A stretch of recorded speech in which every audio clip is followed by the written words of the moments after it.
What's going on, A to Z Sports? We are here live on a Thursday morning. Sam Phelan and Easton Freeze with more Titan free agency recap. The Titans had another busy day on Wednesday, making a trade, making a couple of signings, some big, and as Easton describes there in the lower third of the graphic, perfect moves for the team's needs. We'll talk about everything the Titans did, break it down, kind of get another reset on the offseason as a whole and what we are liking and not liking about what the Titans are doing. And then quarterback. We have to talk quarterback because it is the one position the Titans have not addressed that they've stayed quiet at so far during the free agent cycle. What is to come at quarterback? That'll be an interesting conversation to have in the back half of the show. So another good loaded free agency show for you here on a Thursday morning. Easton, welcome in. Tell the folks what to do here before we kick it off. Yep, got an exciting show for you guys today. Landscape for the Titans in the offseason already looks significantly different in just 24 hours since the last time we talked. So going to talk about the flurry of things that happened yesterday, as well as the quarterback situation. Excited to get into all of that with you all. But first, you must like the show. We need you to hit that like button on Facebook, on YouTube. Like the show for us. You know what the deal is. If we don't hit a certain number of likes, we lose our jobs. So hit that like button and let's get started. All right, let's get started. Let's do it officially. Welcome into A to Z Sports live on a Thursday morning and every weekday morning at 8 Central Time, streaming on Facebook, YouTube, and Twitch. Links to the show were tweeted out segment by segment on our Twitter X timeline at ATOZ Sports is where you can find us there to spread the word and get it out to all of your followers. Follow us on Instagram and TikTok as well for more Titans coverage, and leave us a 5-star Google review for A to Z Sports. It helps out more than you know with our, our Google stuff this time of year, which is very important to the company. Oh yeah, the Google stuff. we love that Google stuff. Mm-hmm. Got to thank our sponsors this morning. They make it happen for us while helping out all of you. They are Wilson County Hyundai. Make Wilson County Hyundai a part of your new car buying process in Lebanon or at wilsoncountyhyundai.com. The Bone and Joint Institute, the region's destination for comprehensive orthopedic and sports medicine care. Get your appointment at boneandjointtn.org. Then our friends at Bart Durham Injury Law, because a crash can change your life forever and help is just a click away. BartDurham.com. Okay, Easton, another busy day for the Titans. Again, this is sort of what we expected, I would say, with the pace at which the Titans would operate here in free agency. They have never been operating towards the top of the market for many of these positions of need, I guess, except for offensive tackle. But they have been active at trying to address as many of these positions as possible in some way. We got 3, really 4, if you count the Van Jefferson signing that happened while we were live during the show yesterday. 4 moves at positions of need for the Titans. It started with, which one was first, actually? I'm trying to remember. Was it Zeitler? Zeitler was first. Zeitler is first. So the Titans signed Pro Bowl guard Kevin Zeitler to a 1-year, $9 million contract. Actually, I guess the trade was announced first. Yeah, I would say the trade was probably first. The trade was announced, and then Zeitler happened, and then we knew the terms of the trade, and then Dre'Mont happened. That's yes. the order. So Zeitler, a Pro Bowler, was a Pro Bowler in 2023 for the Baltimore Ravens, playing right guard. This is a veteran that has been around since the 2012 season. 5 years in Cincinnati, 2 years in Cleveland, 2 years with the Giants, 3 years in Baltimore, and then the Detroit Lions last season. Now he lands with the Titans on a 1-year, $9 million deal. One thing about him you can say off the bat, Easton, available. Games played per career for Kevin Zeitler: 16, 12, 12, 16, 16, 16, 16, 15, 16, 17, 15, 15, 16. It's been a theme for the Titans this offseason. Guys that play 1,000+ snaps every year. Yeah, and it makes sense that that's what they want, right? They want guys that if they're going to spend in free agency where pretty much everything is going to be an overpay, you want guys that are at the very least going to play for you, right? Yeah. And so this move obviously is, short term, low risk for the Titans, but you go and you grab a veteran and you have the offensive line done. And I think that is, if you're a tight, I'll just, we don't have to think about it till August. That's nice. We can be Huh? done thinking. We can be done thinking about it till August. We can just Yeah, see. you don't have to wonder if they're going to grab a guy in the draft that can play. And if they get a guy in the draft, you're like, well, how ready is he to start, right? Like anybody that they get in the draft at this point is a developmental piece that you can, work into the rotation. Moore, Skoronski, Cushenberry, Zeitler, Latham. That's your offensive line for the Titans in 2025. We were talking yesterday about improvements and I guess regressions for the Titans at position groups. I think there's been a lot of position groups that they have kind of chosen to regress at. Offensive line, they have improved significantly, and just solidifying this group is a really good feeling for Titans fans. Yeah, what you're seeing to begin to develop in the first 3 days of free agency for the Titans are the principles, the core tenets that they told us they were going to operate by. Now that we've had some patience, that we've let actually 72 hours come across the wire here, and we have seen some, and they're far from done. They are far from done. The next month they're still going to be signing guys, but They still have a lot of cap space, like they have a lot of moves to make left, and so what you're starting to see is an emphasis on, number one, an emphasis on short term deals, like the Commanders 2024 model. You're seeing an emphasis on the trenches, building out through the trenches. They got the offensive line done, and the defensive line is now a high priority work in progress. And thirdly, you're seeing that overpays are going to be an exception to the rule, and they're going to be intentional at positions that they deem worthy of overpaying. They're not going to, the way that they've kind of danced around the idea that last year there was a lot of maybe panic pivoting. When you miss on one guy at a position, you have a certain amount of money allocated to that position. Mm-hmm. And when you miss, you end up pivoting it to the next available guy at that position. Just throw all that money at him, and it doesn't necessarily, work. It's not a good process that way, right? You stick to your numbers, you stick to your plan, and if you miss out, you be disciplined with the numbers, and if you miss out, it'll sting, but you don't panic pivot. So that's what they're doing, and that's, again, it's a process that is not going to come to fruition at all in the first 2 or 3 days of free agency. And that's what we talked about a lot yesterday, is having some patience with this. I'm not saying that this plan is going to work out, but I am saying that it is a sound one on paper. And it's one that we all seemed to understand before free agency, that this was going to be a 2-month deal, not a 2-day deal, where the Titans get this roster back to where it needs to be. It was likely going to be a tear down before they rebuilt it back up. And you're starting to, again, just in the last 24 hours, you're starting to see them make the moves that are in line with the plan that they have. Yeah, it is certainly the definition of what Mike Borgonzi said in his introductory press conference when he said selective was the word that they were going to be in free agency. I do want to ask you this question, Easton, because I do find it interesting. We talk about the Titans right now building for the future, trying to build a younger, more sustainable team. What do you make of some of the short-term moves that they have made here? Dre'Mont Jones on a 1-year deal, Zeitler on a 1-year deal, Van Jefferson, obviously a little bit of a more minor piece, but he's on a 1-year deal. Mm-hmm. You've got Arden Key's contract getting ready to expire. There's a lot of short-term security for some Titans players at positions of need. What do you make of that approach for Tennessee? It's the right approach, and it's the one that they told us they were going to take. It's the way that they see. It's the best way that they see to get out of the draft deficit, homegrown deficit that they're in, right? And as a team that wants to draft and develop and be a homegrown team that is built not just well and strongly, but sustainably, and done through the draft with homegrown guys.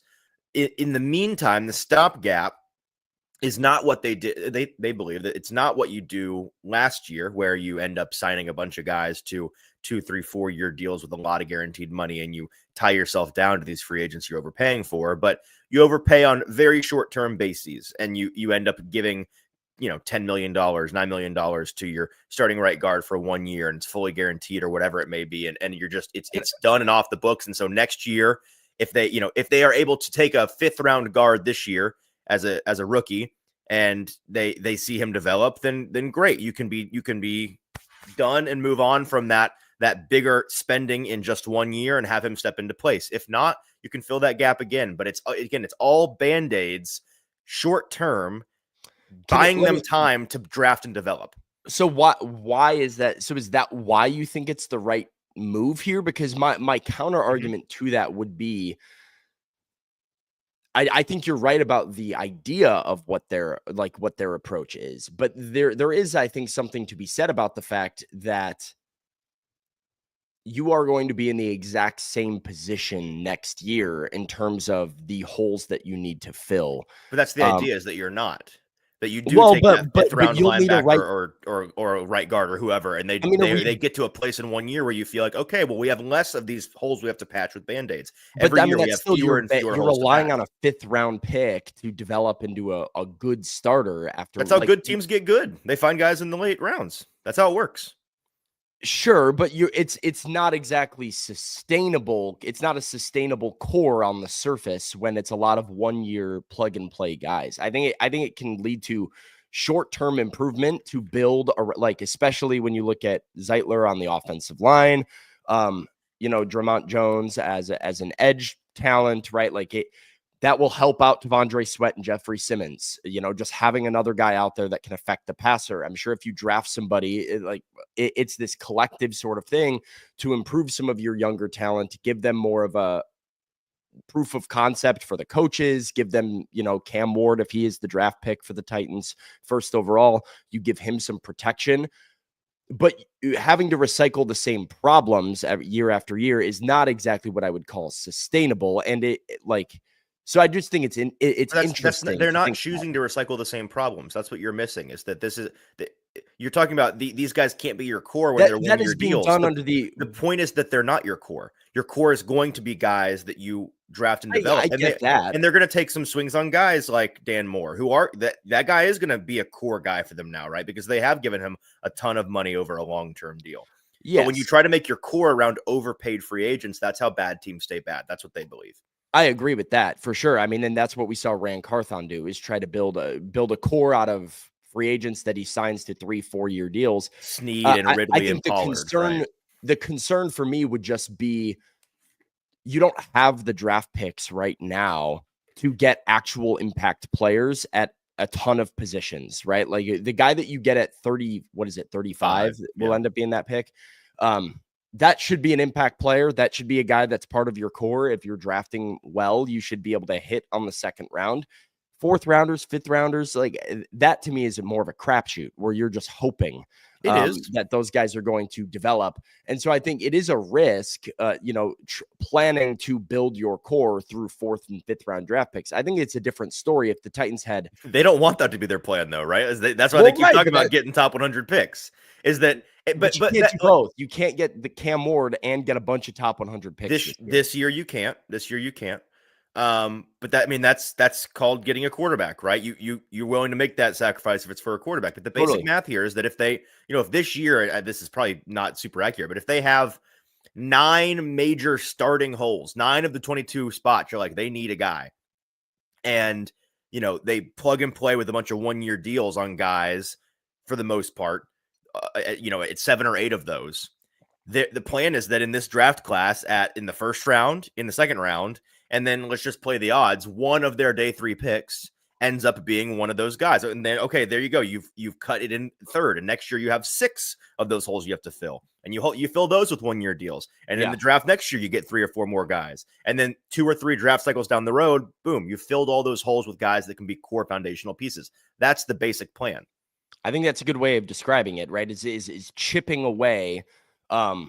That's kind of what I was looking for you to get at there, is that it's not a process that we're going to snap our fingers and look at 2026 Titans football and be like, hey, we're good to go with a bunch of young talent. They don't have the resources this year to get that done necessarily, where a bunch of young players are just going to be a core. Because you are, like, when I said you're going to have to recycle through a lot of the same problems, it's more of next year you are going to have a bunch of holes reemerge from some of these short-term veterans, and you're going to have to slowly chip away over multiple seasons to try and plug some of those holes with more sustainable options, where now you have not Kevin Zeitler on a 1 year deal, but you have a young right guard who you've got 4 or 5 years of contract control with, and that's what the hope is, right? If you do this correctly, if this is a good regime, if they're going to have success, it will be a team. And I'm apologize for my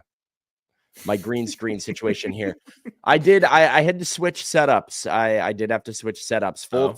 Full transparency for chat here. You're actually about half transparency right now. That was a good one. I like that. Second, but yeah. Yeah. I was somewhere weird mentally It's all right for a minute. but no, yeah, got a moving situation going on. is that right? Okay. I've moved out my bed and my desk from my apartment. Do not have replacements in place yet. So I am. So are you replacing furniture, or are you moving out of your apartment? I am moving someone into my apartment, and therefore moving out furniture in the process of moving furniture in.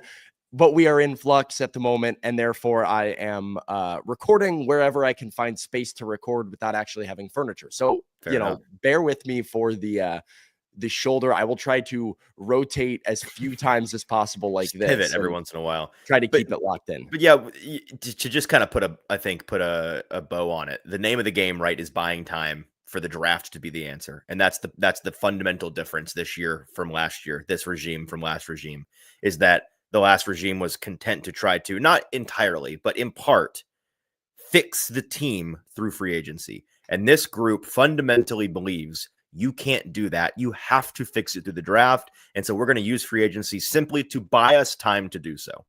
Yes. All right. Well, let's get to our first question here on a Thursday morning, because we talked about, some of these moves. Easton, I know you're a big fan of these moves. Give you a chance to talk about a few of them. We know what the Titans did early on. Here's some of the early moves that they made. Dan Moore on a 4-year, $82 million deal. Oh, you're just going to skip right over Morgan Cox? Come on. Yeah, yes. Cody my guy, Morgan Cox, but I don't think anybody's picking Morgan Cox for this question that we have. The day they don't re-sign Morgan Cox is going to be a real surprise. To me, it's just a given every year is that Morgan's coming back. Morgan Cox probably wouldn't have signed here if he knew that Stonehouse was leaving. That's a take. Who knows? Cody Barton, 3 years, $21 million inside linebacker fix for the Titans for a little bit. Brought back Sebastian Joseph Day. There's been some other minor signings in there as well. You can check out our Titans free agent tracker if you want a full list of those. But then the stuff yesterday, we talked about Kevin Zeitler, 1 year, $9 million starting right guard for Tennessee, plugs and play on a hole on the offensive line. Kenneth Murray traded to the Dallas Cowboys. So you added Cody Barton. We thought it would be Barton Murray as the linebacker combo here. No, sir. Kenneth Murray is traded to Dallas in exchange for a pick swap. 7th-round pick from the Titans goes to Dallas, and a 6th-round pick from Dallas goes to Tennessee. And then Dre'Mont Jones, defensive lineman, which will be more of an edge talent for Tennessee. 1 year, $10 million. All of these moves in mind. Of course, the Van Jefferson signing as well. Going to ask you in the chat, what is the best move the Titans have made so far in free agency? What is the best move the Titans have made so far in free agency? What's so funny over there, buddy? I'm catching up on the chat. They're like, everybody's like, ooh, Sam's got a girlfriend now. He's getting serious with someone. That would be his almost wife. Yes. Little late on the news. Little late, folks. Chat. Little late. Yeah, they're not getting serious. I believe they've been serious. Yeah. Yes. Anyways, all right. Well, what's the best move? What's the biggest move? Let us know. Best move the Titans have made so far in free agency. While you guys sound off on that, I'm going to sound off about my friends over at Bart Durham and Bart Durham Injury Law. Let's see if I can find our buddies here this morning. Yes, I can. There nice and easy. For your big truck wreck, it's their fight for justice, because a crash can change your life forever, and help is only one click away. At BartDurham.com, you can reach the Bart Durham team 24/7 to get any of your legal questions answered. 615-242-9000. That's the number. You deserve to be paid. Attorneys are available to meet with you wherever is most convenient, including virtually. Visit the website at bartdurham.com for current news, blogs, and to contact or to live chat. There's a reason they've been in business since 1975. Years of experience dealing with all kinds of wrecks. Located in Capitol View, Nashville, and are local, can fight for anyone in Kentucky and Tennessee. Hit up our guy Blair at Bart Durham Injury Law and bartdurham.com. There's so much more to say, but first, make sure you've liked the show. If you're watching with us on Facebook or on YouTube, hit that thumbs up button for us right Now, thank you. You're clicking it. I can hear you through my screen. Thank you for hitting like. And now I will read your comments as we ask the question, what is the best move that the Titans have made so far in free agency? And Easton, Andre. yeah, you're taking the ball Yeah, and running. I'm Go taking the ahead. reins here. I was Excuse me. gonna tell you to go check the chat. You don't need to be told what to do though. That's right. Andre and Steven are all over Kevin Zeitler as the best move. Ramon, just in his feels, does not like any of them, which I would recommend finding a cheerier disposition in life.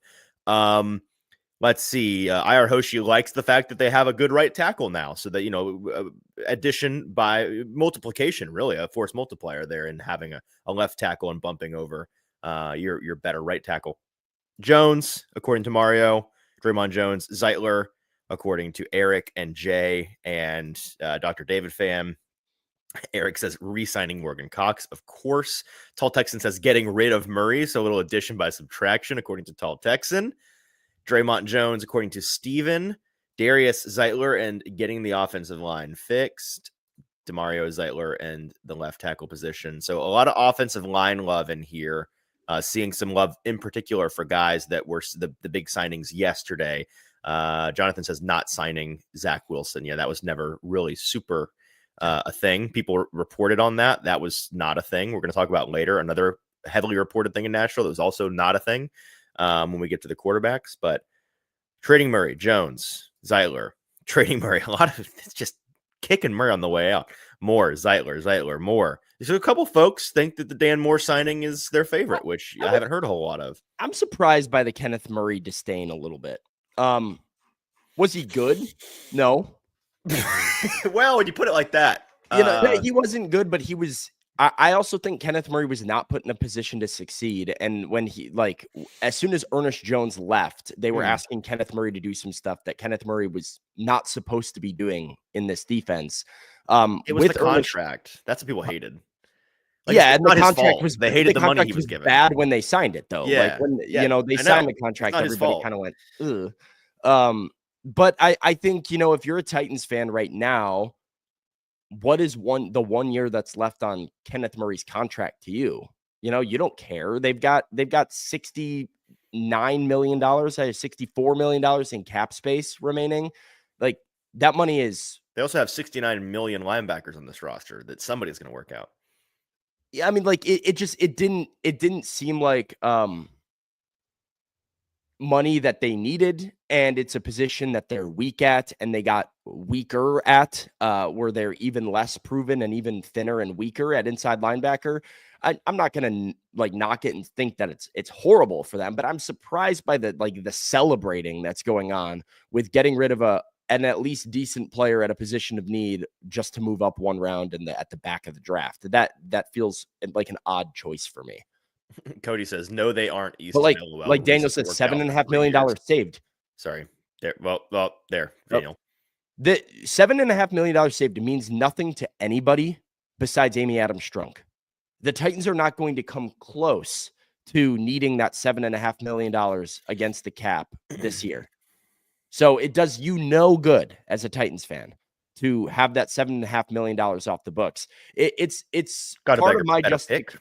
Huh? They've got a better pick. They bolstered the wide receiver slush fund on day 3. Sure. I mean, that's why they made the move. I mean, but you moved up 50 spots. But this is, I understand that, but weird noises going on behind me here. I can't hear you. This is what I get for changing my recording location. Mm-hmm. It rolls over. No, it does not. What are we talking about? It rolls over. What are we talking about? The cap, $7.5 million rolls over. How? Well, I mean, just like in general, you get rollover cap every year, but that's not what they're thinking about right now. They're thinking about spending it. They get that same cap whether or not Kenneth Murray's on the team. Kenneth Murray's not on the team in 2026 regardless. His contract is up after 2025. You don't get to save cap in 2025 and then have that be boosted onto your 2026 cap space. The savings is an impact this year and only this year. Correct. It is not something that holds over at all. So we need to get rid of that idea. I mean, like I said, it's small, right? Like whether or not you like it or dislike it, I think it's small.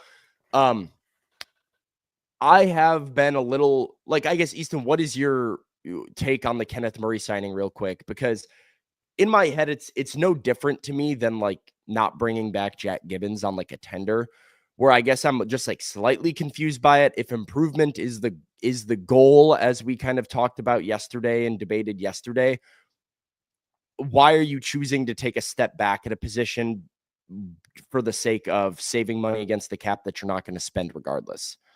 Yeah, I wouldn't say I'm confused by it. I think that the role that Barton, who they just signed to a 3-year deal, plays is there's a lot of overlap with what Kenneth Murray is going to do in terms of the actual classification of I agree with linebacker that they that. play. They can't both play. They can't both be a Mike. So I think that's a big part of it, obviously. Now, when they make the Barton move, then that tells you that they have a plan for what that plan for Murray was probably already in place. And, they find a trade partner that's not only willing to improve your draft capital in a trade for Murray, but also absorb the entire contract, which, $7.5 million, we don't think that they need right now by any means, but it is a contract that I think they looked at on their books and saw as deeply inefficient and something that they wish wasn't there. And so they move off of it. And I think a lot of this is just this new group tearing it out by the root, getting rid of the old. And I That's think what this I'm is one of saying those things. and that's part of what I was saying, not to rehash yesterday, but part of what I was saying yesterday is I think the goal of this team is less on let's have all the talent possible and try to have the best football team possible, and more of let's try to have the most efficient team possible that is young and new and fresh. And maybe that means taking a step back and being worse at some positions, but it's a streamlining of certain position groups that I think makes more sense to them than the hodgepodge of money Rand Carthon throughout at a lot of different position groups. Yeah. So So just to put my reporter hat on for a moment, they're not done necessarily looking for additions at linebacker, but they don't have any big things left in the chamber at the moment at that position. And while they're not necessarily maybe a little bit of a stretch to expect one of these young players to step up, they certainly are hoping that one of these guys ends up, and it's time. The way that it was given to me is that it's time for one of these guys to step up, and that's that's almost the expectation at this point. So they're going to keep looking, but if they end up getting to the season and they're relying on a Cedric Gray, a James Williams to take a leap, which they should be doing at this point in their NFL career, that should be the expectation for them, then that's where they're going to be. Keep talking for like 30 seconds. Sure. And so, so they trade with the Dallas Cowboys. I'll go ahead and I know the graphic's not up here, but I'm going to take a transition away from the Murray situation. Let's talk about the Zeitler move real quick.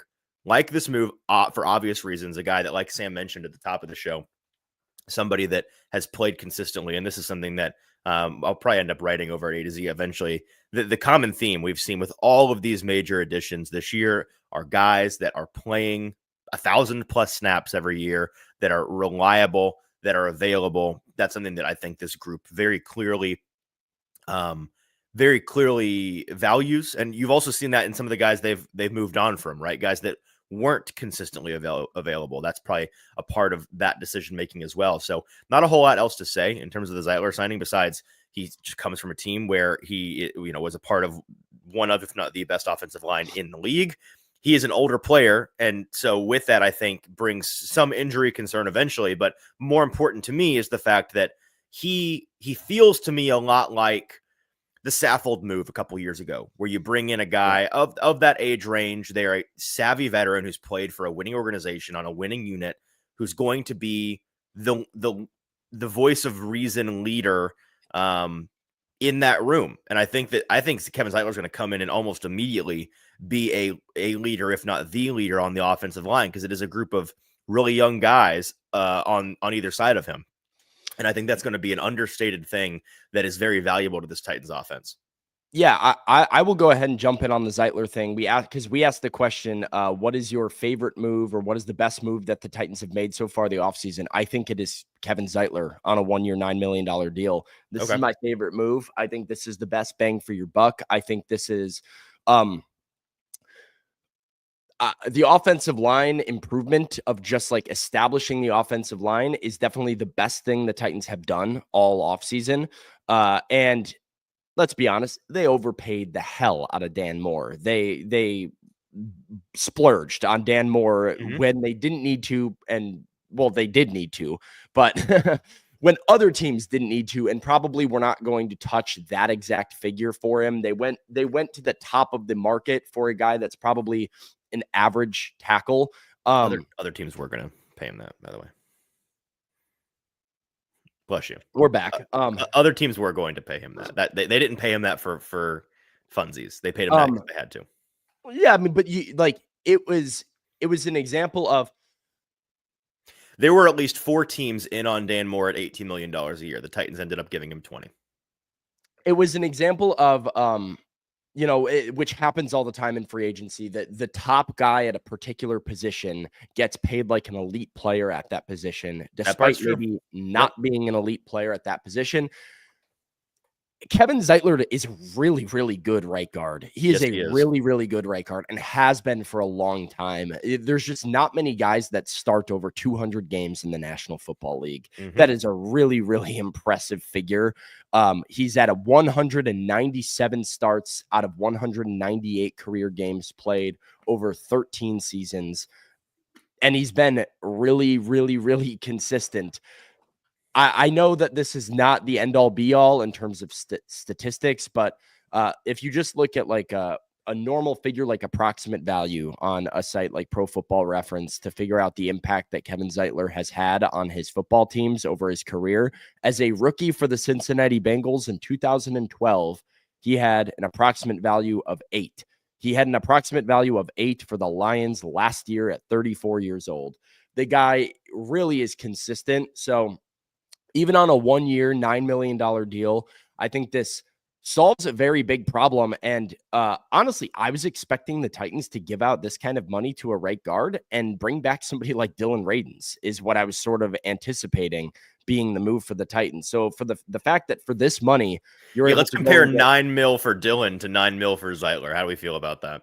Yeah, I mean, but like, it's a big deal. Is it crazy to think Dylan Radins is going to get $9 million per year? I don't think so at all. I don't think that's crazy. And so, he's significantly younger. That's a part that's going to, I think 2 for 18 or something like that was my expectation for Radins. You go $9 million per year and get a better player in Kevin Zeitler. Again, everything in 2025 is going to be about Cam Ward. Yet, yes, you're like, and this is obviously assuming that that's what the Titans do in the draft. But if you're building for the future, it's all about that quarterback. I really, really like this move. I can poke some holes in pretty much everything else that they've done. Not to say that the other moves that they've done haven't been positive signings, but sign me up for Kevin Zeitler 10 days a week. Yeah, I like that move a lot. So let's move on to the other big move yesterday of Dre'Mont Jones. Who is that yours? Sure, I'll make that mine just because I'm with you that Zeitler is the guy that is probably the best bang for your buck. I'm with you on that. The reason why I like the move with Dre'Mont Jones is that maybe it's just a relief thing that they've finally addressed the edge position in some meaningful way. And this is a meaningful way. He comes from Seattle. They're paying him 1 for 9, 1 for 10. I think 10. 1 for 10, yeah. 1 for 10. And he comes in as a D-end type, so he's a bigger player that played a little bit out of position in Seattle last year, lined up outside the tackle almost exclusively. He's somebody that is able to move inside and out, so has that Danico Autry flexibility in that way.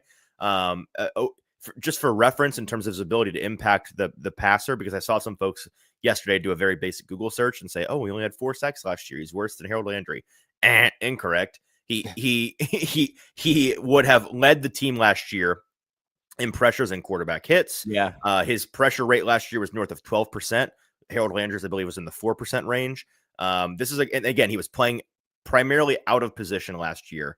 Where again, he has inside-outside ability that if he's able to be used correctly, he can be more effective in that way. So I like this move a lot. Is it going to fix their problem at edge? No. But is it the first step?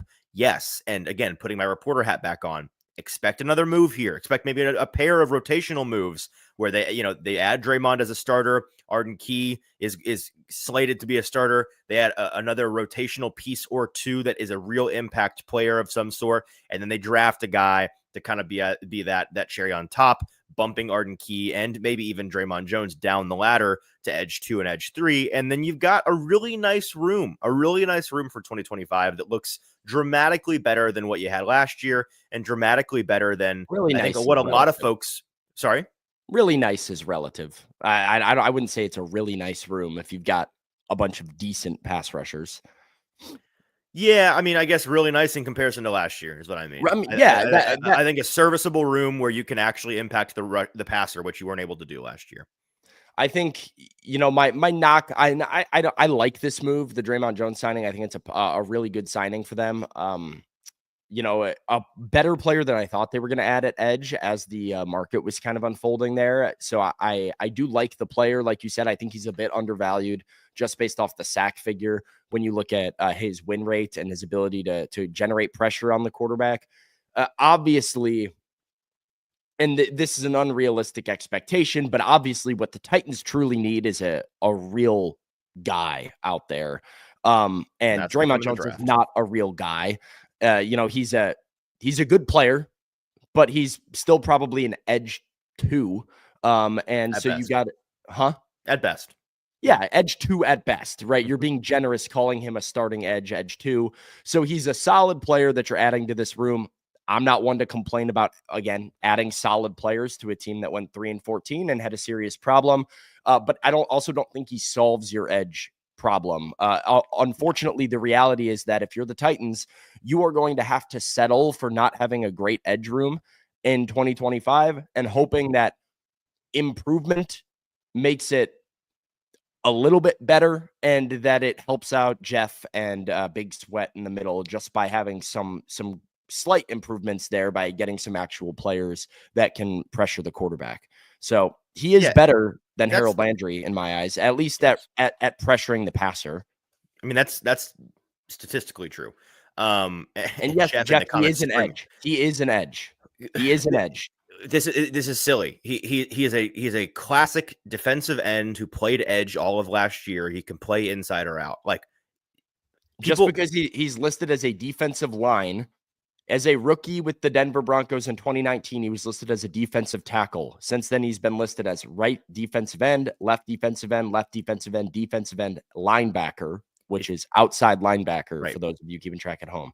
It's easy to fall in this semantic game with guys that play this is why I just use edge for everybody that lines up outside. It should always just be edge. I had this edge, outside linebacker. They get interchanged. They're often used incorrectly. Just say edge. Just he played defensive tackle. He didn't play nose tackle. He played defensive line. He played interior he shaded line. Tackle. He can shade inside the tackle. But these terminologies are relative to scheme on defense and how many guys that you have on the defensive front at all times. So on one team, a guy might be used as a defensive lineman, where you might consider him more of a defensive tackle, technically, or like a 2-eye. We want to be real technical. We can just start calling guys 2 eyes, 5 eyes, 9 wide, and you'll all your brains will spin. Like, do you want to start doing that? We can do that. In the Titans scheme, Dre'Mont Jones will be used as an edge defender. He will be the edge-most defender on the defensive line. He will play out. He is not Sebastian Joseph Day. He is more of a defensive end than Sebastian Joseph Day. Just Google these guys, man. Look at those two players and tell me that they played the same position. Right. They don't. I mean, you can tell me that he's more of Danico Autry, maybe. Yeah, that's why I mentioned him earlier. That's the role that he's going to play. He's a traditional D end. He can play inside out in this Titans offense or in this Titans defense. They're going to need him to play out a lot. So he's going to be playing edge. Yeah, not always, not forever and always. I'm sure he will take snaps inside, but unless they go sign Zadarius Smith and draft at 35 a real stud where they're like, okay, well, there's your starting 2 edge guys. Yeah. He's playing outside, brother. He's going to have to. If it's Zadarius Smith in signing, if it's a guy that they draft that is a true outside linebacker, you still have that outside linebacker. You've got Jones playing off the edge. You rotate Arden Key in.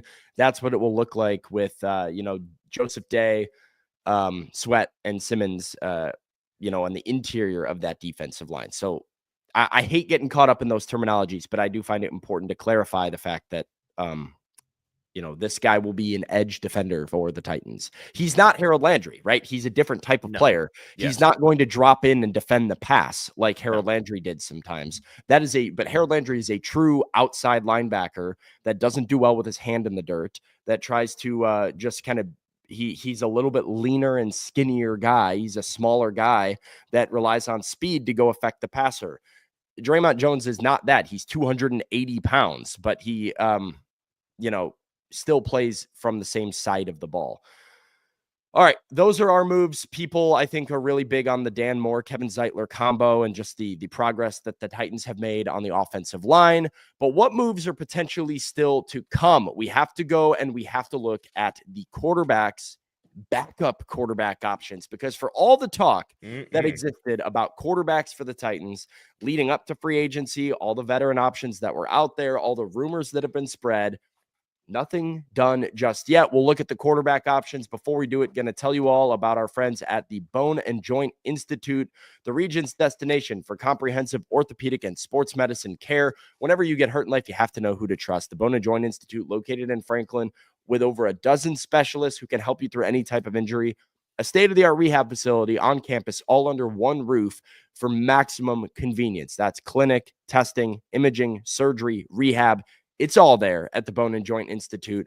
Boneandjointtn.org is where to go. Schedule an appointment at boneandjointtn.org.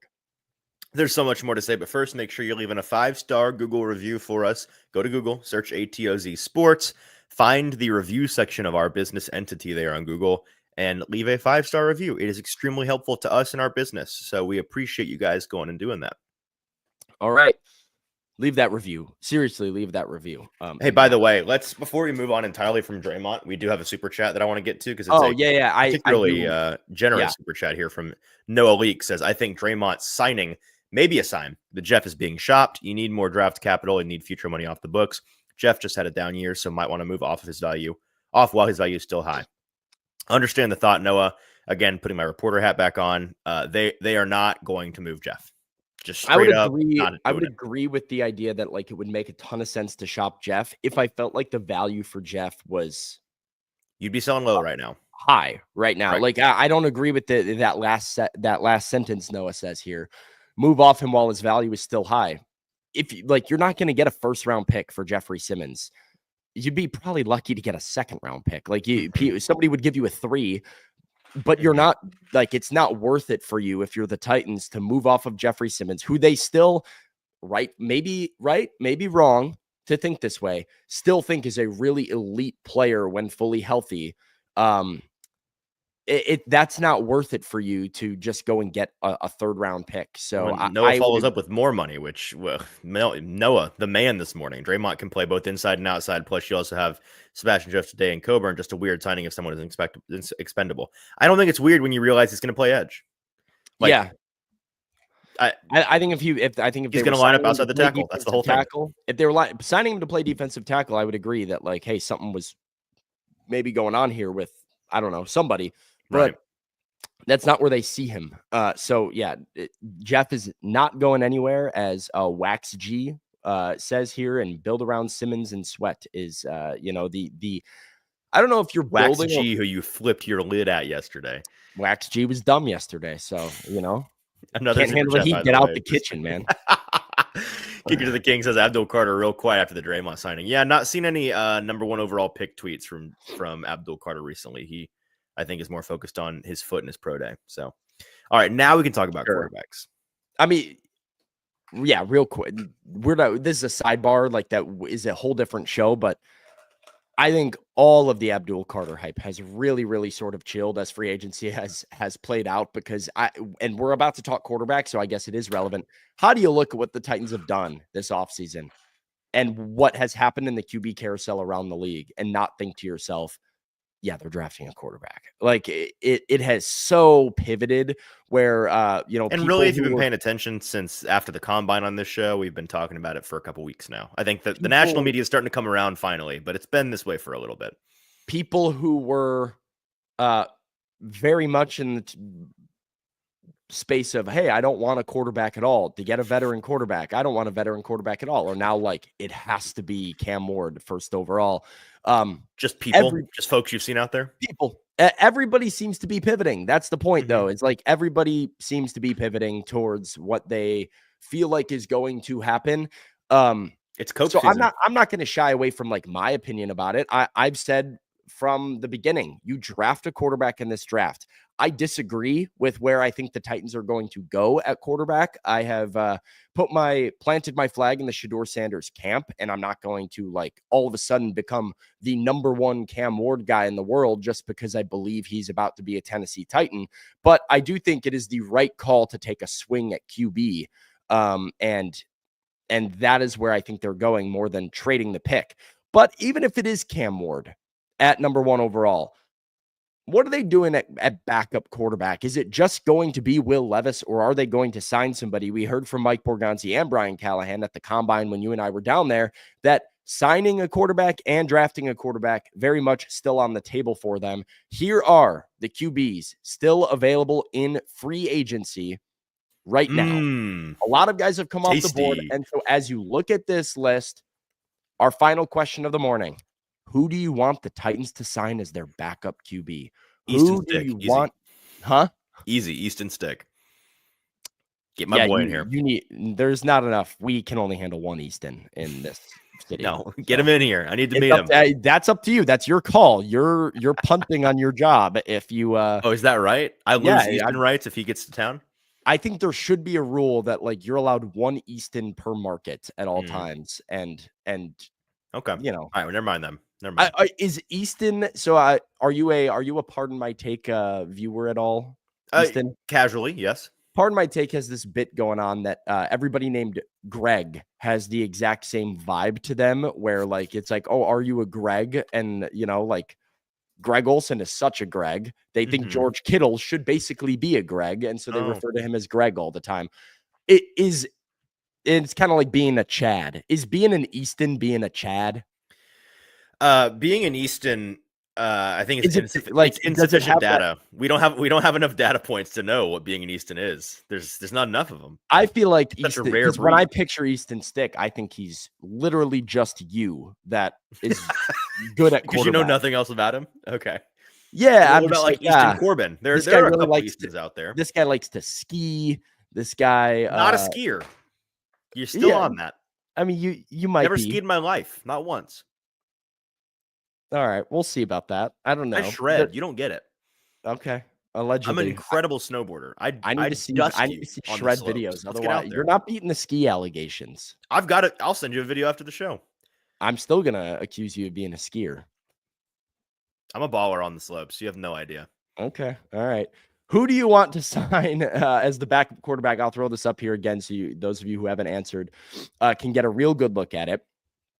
Easton, do you want to scroll back in the chat and see what the people are asking for? I cannot wait to see what the majority answer is here. Let's see. Let's see if there is a majority answer. I wouldn't be surprised if it's all over the board. Where did folks start talking about this?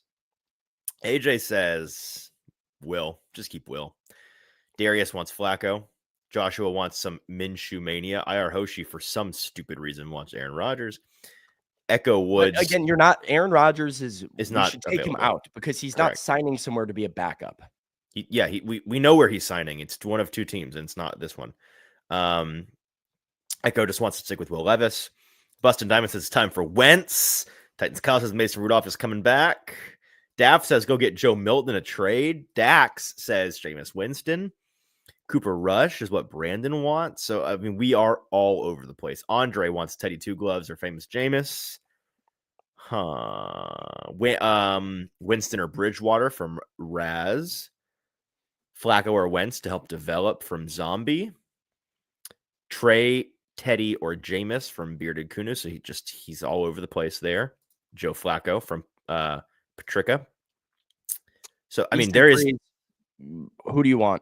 Oh, I know who you're going to say, and I'm going to. You do? I hope not, but go pull ahead. Back up the list. Here's the thing. I really don't care. That's my honest answer, is that I don't care.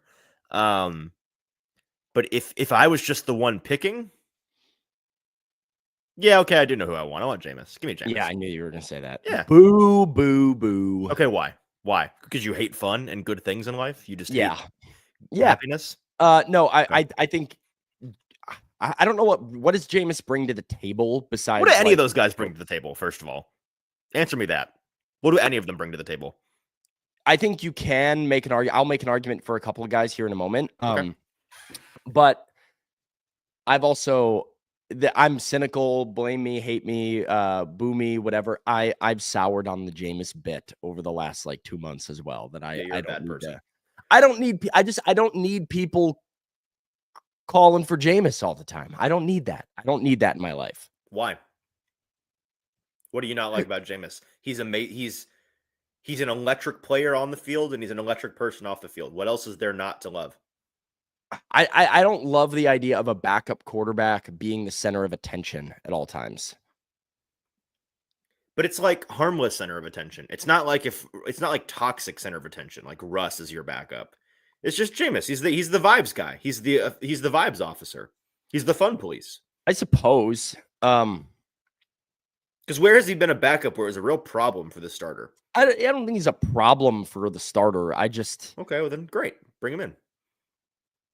He's also a not good quarterback, which is Pull the list up again. Find me the good no. quarterback. So I don't think he brings anything to the table on the football field. I will make an argument for three guys that I think would be two. One of them is going to be my ultimate pick here.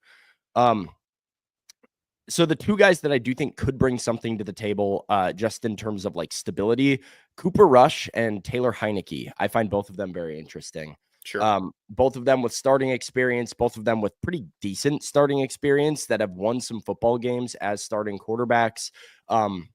Neither one of them is particularly turnover prone. Heineke specifically is pretty good with his legs as well, which I think could be a nice asset to have as a backup quarterback.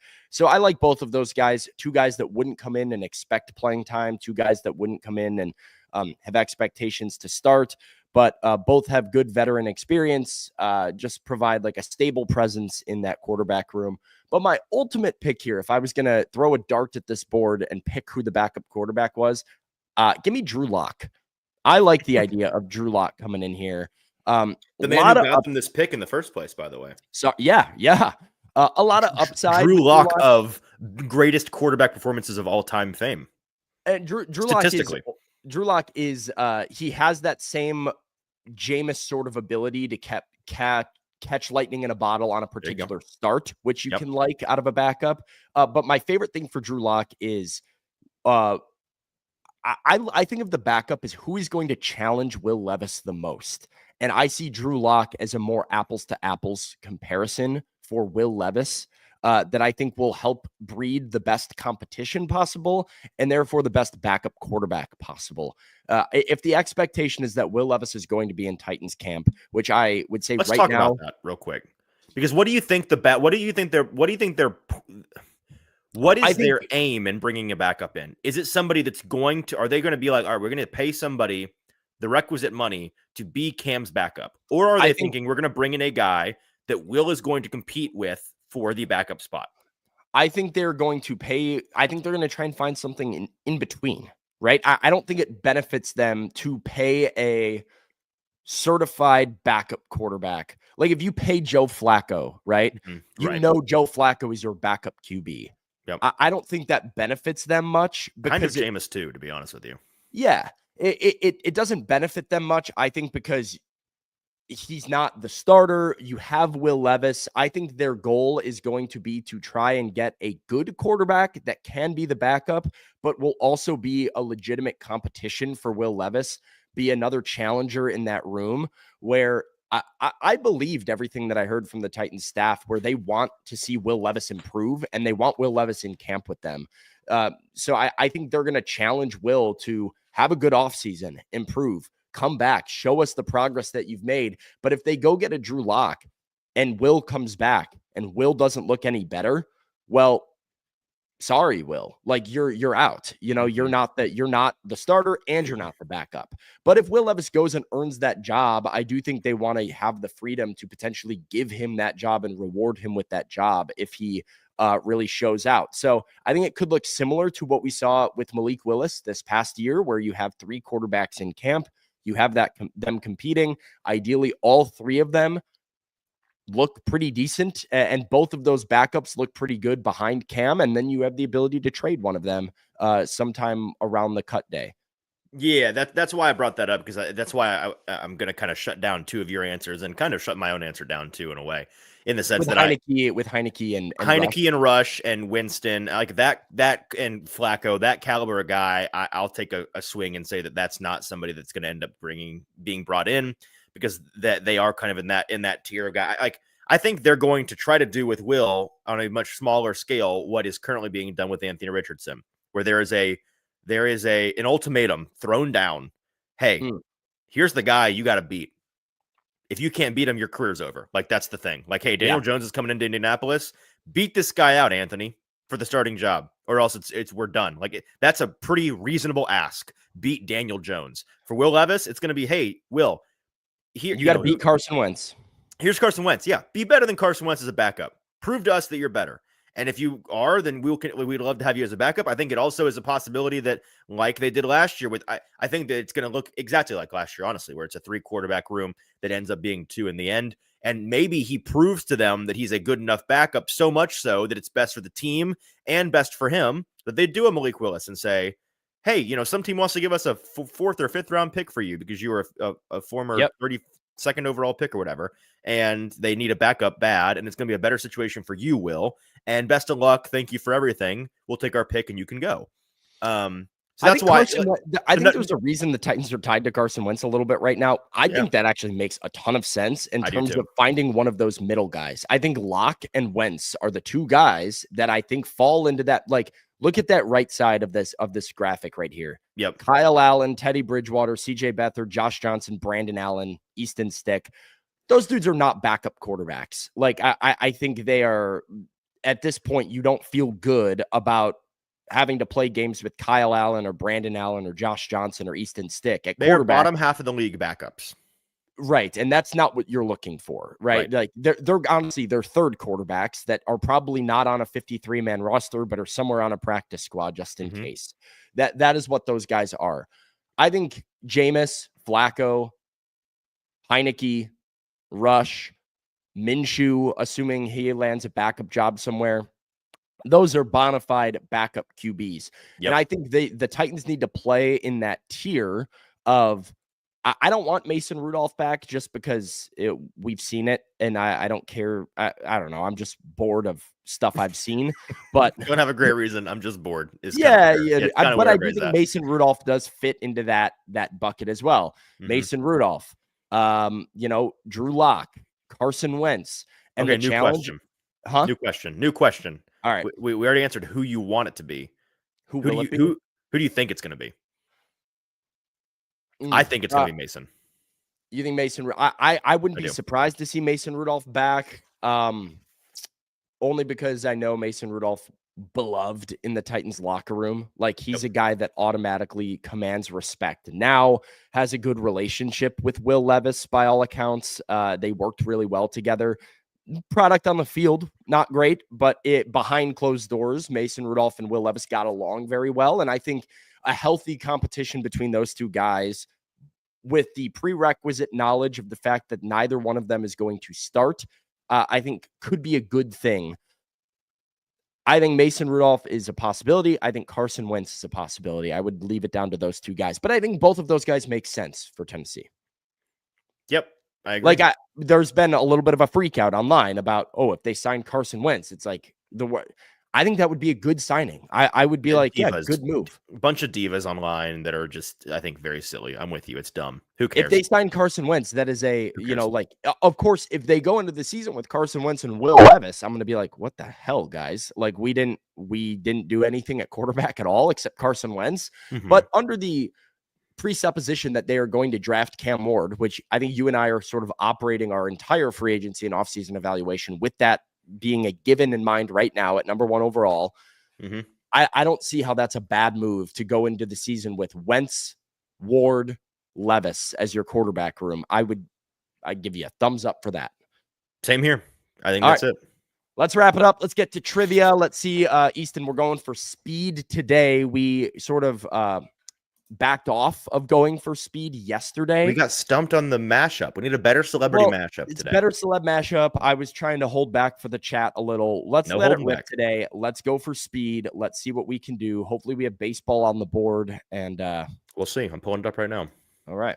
No baseball. No baseball. College basketball. Let me know when you're ready. I am ready. There we go. Hey, by the way, shout out to Wilson County retail, television, movies, music, cereal, college basketball. Love that. College football, celeb mashup. Shout out to Wilson County Hyundai. Make them part of your car buying experience. Today, I forgot to do a song. I forgot to do. Just skipping right over that. I was so excited. Hang on. I know. It's all right. Again, production value. Need to bump it up a little bit. Oh, there we go. Oh, you're bringing me back here. Well, that's a good point because Wilson County Hyundai, make them a part of your new car buying process. In Lebanon, WilsonCountyHyundai.com. That was a botch job by me. I was so excited to see if baseball was on the sports trivia. Fair. Fine. We allowed this to happen. Anyways, now, Easton, are you ready to load it up? There we go. There we go. Perfect. All right. Okay. Starting with the NFL, we are going around the horn, ending with celebrity mashup, which hopefully is a little bit easier. All right, we're going for 9 for 9, sub 4. That's the gold standard around here. Are we ready? Chat locked in, ready to go? I'm ready. All right, here we go. NFL. Which NFC team has totaled the most regular season losses since the beginning of 2020? It's got to be the Panthers, right? Yeah. Or the Cardinals. I think Cardinals had at least one good season in there. Panthers have never been above 500. Right. Go with Carolina. Carolina. Bang. Founded in 1866 and based in Ohio, this paint and coating company is the largest coating company in the world based on revenue as of 2024. Sherwin-Williams? Bear? It's one of the paint companies, right? Got to be. 1866 in Ohio. Does it have to do with being Ohio in like the name? We if it's the biggest in the world, that's the Sherwin-Williams is what David said in the chat. The Ohio Painting Company? No, we would have heard of it. Benjamin Moore. Moore Sherwin is all I know. Is people are saying Sherwin-Williams. All right. Let's give it a shot. Hey. Television debuting on Netflix in 2022. This cooking game show has contestants attempting to turn cake into real life objects in order to trick judges. It's called Is It Cake, right? Cake? Is it Cake? I think is what it's called. Yeah. Yeah. Is It Cake? Movies. Name this 1992 comedy film based on 4 clues: Noah's Arcade, Alice Cooper, Foxy Lady, and Schwing. Wayne's World. Yes, that's Wayne's World. We're cooking. I can't wait till I get you on the floor, girl, again. What is it? Shooting. Yeah.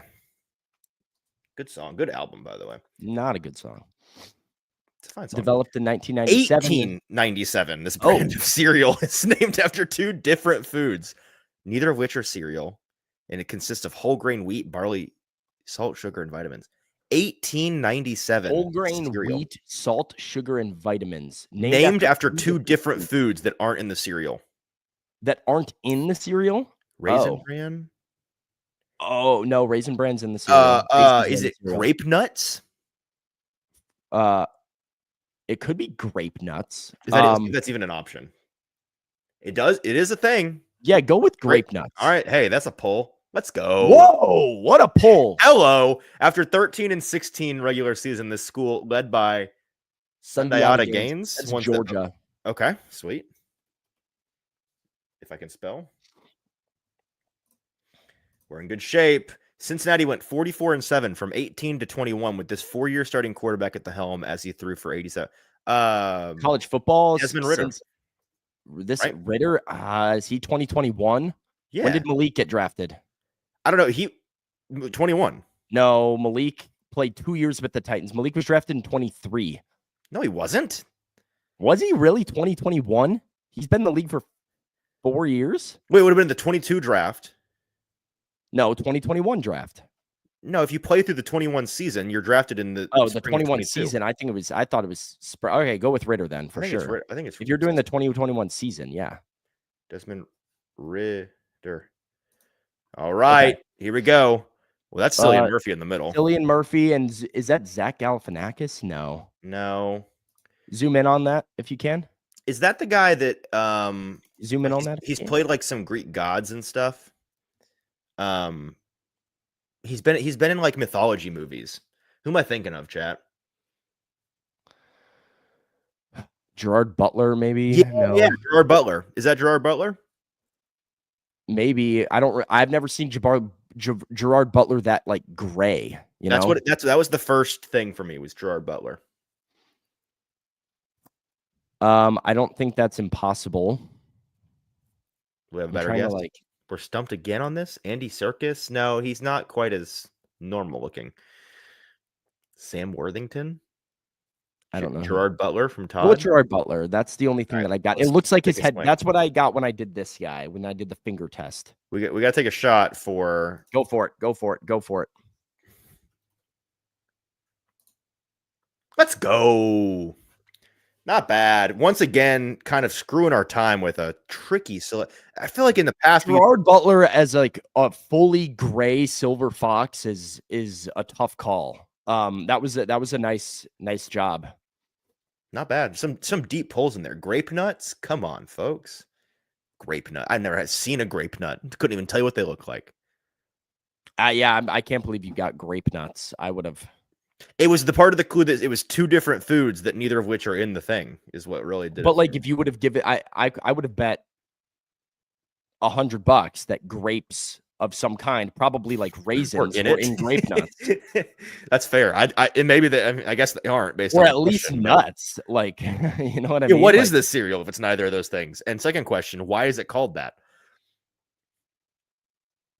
But should I look up grape nuts? I'm gonna look up grape nuts now. Yeah. What is grape nuts comprised of? Flour, salt, and dried yeast. I mean, it's from 1897, so it's got to be something really basic. Yeah, I don't understand this. I mean, it looks honestly delicious. It looks just like a. Well, if they've been making them for that long, they must be good. It looks kind of like it's just kind of like oats, similar to just like nice oats that you put milk in. Okay, yeah. It's like oat clusters, kind of. Huh? Just like kind of an oat cluster, like a protein. Yeah, it looks a little bit like thing. a nice, like high protein oat cluster. Okay. That would probably taste delicious with some milk in there. And especially if there's a little sugar on there, but a lot of fiber, a lot of good source of fiber, power packed. Hey, Grape Nuts, sponsor the show. Reach out to our people. Grape nuts look delicious. I want to try some grape nuts. All right, we need a Grape Nuts sponsorship. They look very, very crunchy, but I do think it's one of those very, very crunchies is like that's what you need milk in.